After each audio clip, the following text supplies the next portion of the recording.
Hi there! Glad to have you back, everybody. Okay, today I bring you a brief proposal about an activity with a short movie called Borrowed Time, right? But first of all, a spoiler alert. Alright, if you haven't seen this short movie, Borrowed Time, pause this video right now and watch the movie right now. Watch it before I spoil anything, okay? You have a link down here. So pause the video, go click it, and then come back and thank me. Really, trust me on this one because this short movie is a must. Alright, now that you have already seen the movie, and I'm not going to spoil anything for you, let's go with the activities. Alright, this is supposed to be a short video, so I'm going to go pretty fast over the activities. But don't worry because you will have access to this document and you can see it calmly. Alright, and you have the links here for for all the needed material.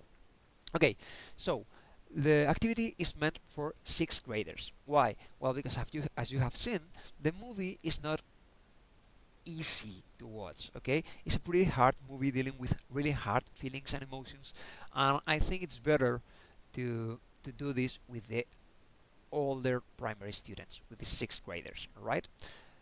Then you will see that we have planned for 2 hours. Okay, so we have several activities. You will probably need 2 sessions to do all of them. And let's go with the aims because aims are always really important. With these activities, we try to develop communication skills. Actually, we will try to develop 3 communication skills. We're going to speak a lot, okay? We are going to listen, because obviously when somebody is speaking, somebody should be listening. And we're going to write, okay? The last activity is a writing composition. It's a writing activity. Then, the second objective of these activities is learn emotions and feelings vocabulary. Alright, you will see it's a pretty complicated vocabulary, it's pretty specific vocabulary, but I think that learning and managing emotions vocabulary, knowing the right word for each emotion, allows us to manage these emotions better.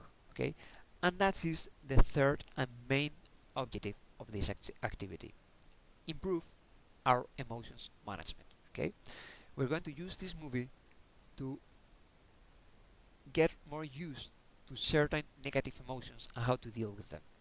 So let's go with the activities. We're going to divide the activities in 3 phases: pre-watching, while watching, and post-watching activities. Um, let's go with the pre-watching. Okay. First, we're gonna start with a song, with a listening activity. We're gonna hear the song "Tears in Heaven" from Eric Clapton.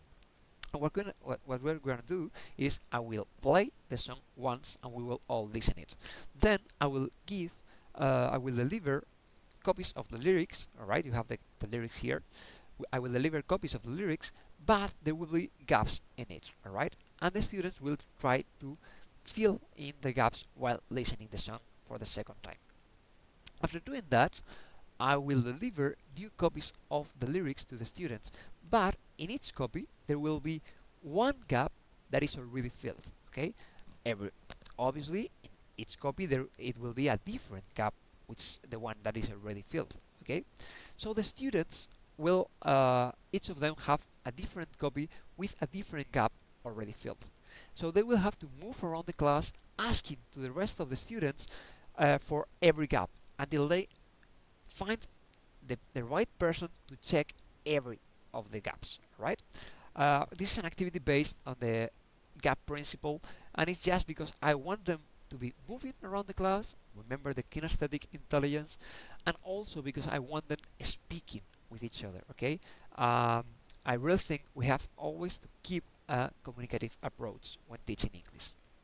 So, after doing that, when all the students have checked all the gaps, we will listen to the song again, and this time we will sing along because singing is always funny.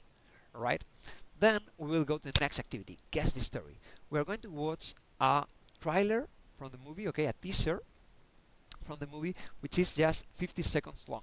Right? After watching that teaser, I will ask the students what do they think will be will happen in the short movie, okay? What do they think will happen in the movie? They will discuss it first in small groups. It should be 3 or 4 people in each group, so everybody can talk in each group. And then, after that group discussion, we will talk again as a whole, okay, with the whole class.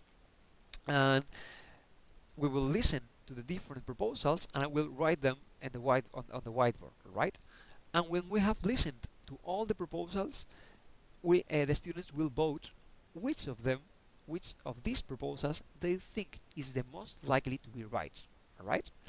And after watching the film, we will go back to these votes and we will see if someone was right or close to be right, and how many people, how many students supported this proposal. Right? It's just a way of giving this activity a playful hint, because we are we like playing. We all like playing, so it's always good to have the students playing. Okay, here we go to the while watching phase. All right. First thing we are going to do is watch the film. As you can see, it's just 6 minutes long. It's a short movie. We are going to watch it without any pause. Why? Well, because the movie gets the viewer into a special mood. All right. It creates an environment, and if we pause the movie, that environment will break, and it's important.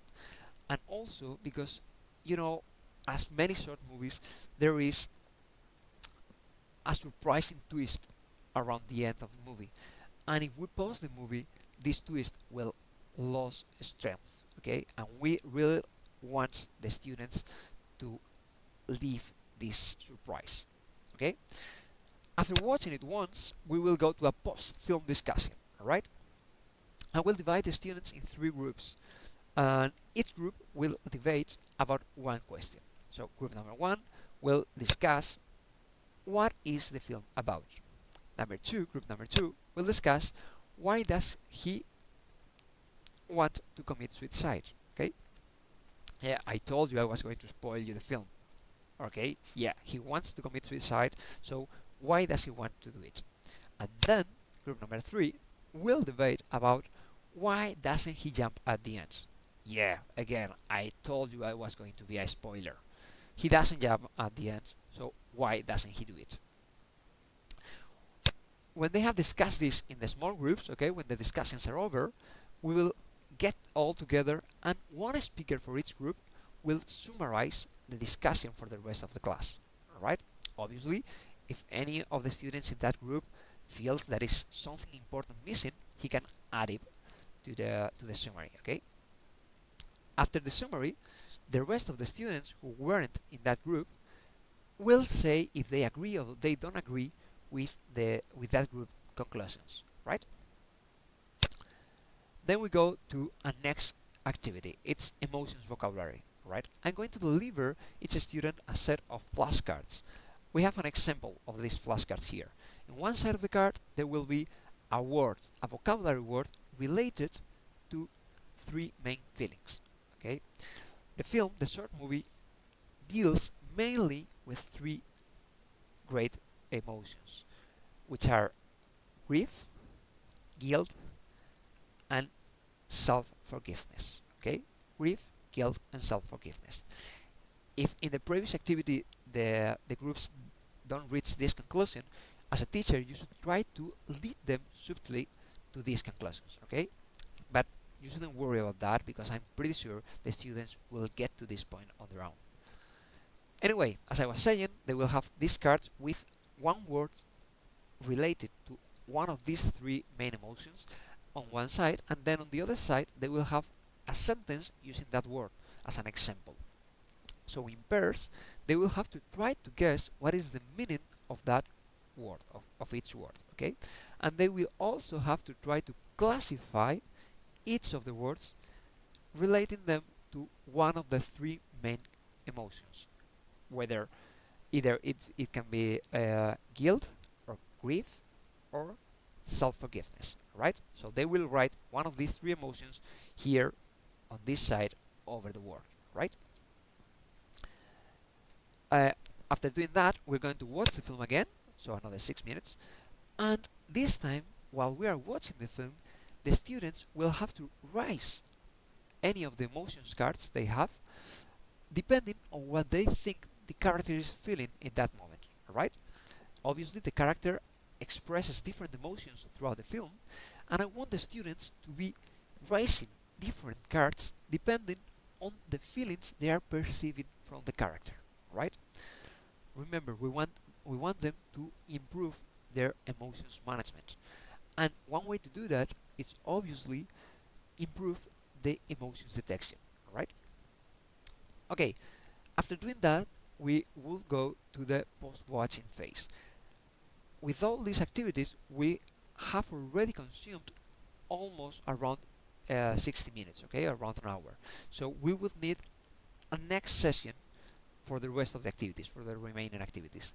So what we are going to do in this next session is we are going to recycle the emotions vocabulary we have been working with. Okay, to do that, we're going to start with an activity I called "How would you feel if?" Okay, me as the teacher, I'm going to propose several situations to the whole group, and the students will have to raise one of the cards of the motion cards they have, depending on how they think they would feel in that situation.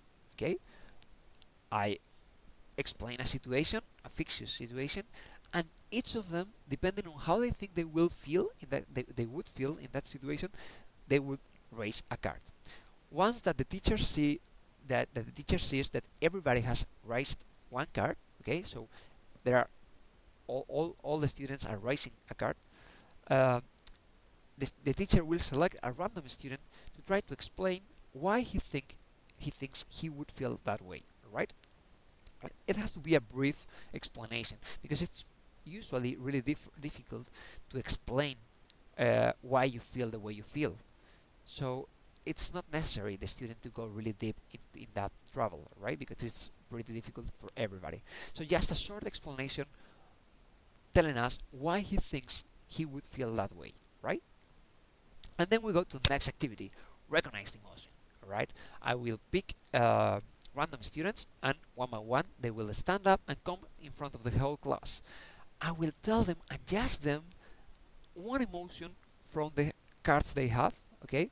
And this student will try to role play this emotion with his facial and body language, okay? The rest of the class will try to guess what emotion is he role playing. As soon as they think they know, they will again raise the corresponding flashcard, right? And once that everybody has tried guessing, we will say which one was correct, and we will clap a lot to the ones that are right. Always remember the playful environment, okay? That's always good. And then we will finish with a writing activity. I have called this activity "Have You Ever?" Okay, the idea with this activity is that each student writes a composition about any time when they have felt guilty about something. Alright? I want them to explain the situation, I want them to explain what they did in that situation, and I want them also to explain how they felt both about the situation and about what they did. Alright? This part is really important in the composition because remember that we want to improve the way we manage emotions. So it's really important for them to think how they felt both about the situation and about what they did. Alright?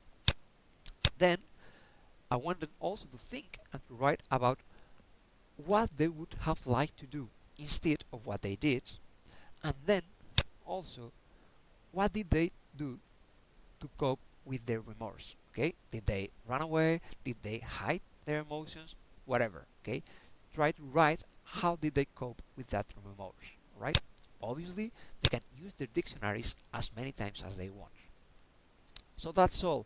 As you see, they are not really difficult activities, but they can take quite long. And remember that these emotions, the emotions we are dealing with here, can be pretty hard. So just be aware and have an eye to look for any child that can be feeling bad, because sometimes our students have lived difficult situations and we are not fully aware of that, and these kind of activities can remind them of them and they can feel pretty bad. If that's the case, just try to drive those feelings into the lesson and try to help the student. Always remember that our goal is to try to help the students. So that was all on my side. Have a nice day and enjoy. Bye.